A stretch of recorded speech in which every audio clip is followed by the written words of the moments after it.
In this chapter, we're going to be discussing another data structure, the array. The array is similar to the list, except for one major difference, and that difference is that when you create an array, you have to tell the compiler the size of the array when you declare the array. And then once the array is set to that size, it can never change, unlike a list that can grow as you need it to.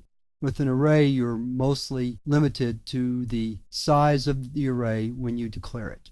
So in this lesson, we're going to look at how to declare arrays. So let's start off by looking at a couple of examples. Let's say we want to create an integer array of numbers. The way we do that is we start with the data type, followed by a set of open and closed brackets, followed by the name of the array, we'll call it numbers, followed by an equal sign, the keyword new, the data type again, an open bracket, and the number of elements that you want, like so.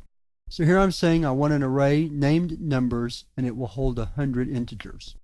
So I can work with another data type.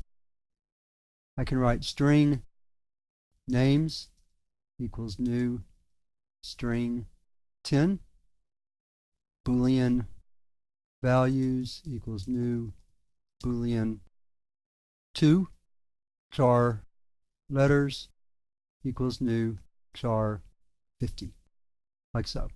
Those are all valid array declarations. Just as with the list though, if we want to initialize our array to a set of data in advance, we can do that. I'll show you just a couple of examples here. For numbers, we could write int nums equals new int, and then after the open and close parentheses, I'll put a open curly brace, and then we can write our list, like so. I could do the same thing with characters. The thing to remember about a list is you have to delimit each element with a comma. I'll stop with this example because you get the idea. And then close the list and then a semicolon. So those are the two ways you declare arrays. Either with just the number of elements you want to store in the array, or with the actual list of elements themselves. And of course, that's telling the compiler how many elements to put into that array. When you're looking at the positions of an array, you always start with position 0, or we also call that index 0 or even offset 0. So that in my nums example here, the number 1 is at position 0, number 2 is at position 1, number 3 is at position 2, and so on. So the last element of the array, sometimes also called the upper bound, is always going to be one less than the number of elements in the array.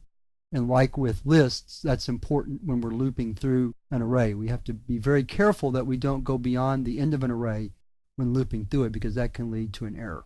So again, those are the two ways that you can declare arrays, and we'll finish the lesson there, and we'll move to the next lesson where we're going to demonstrate ways to access and work with the elements in an array.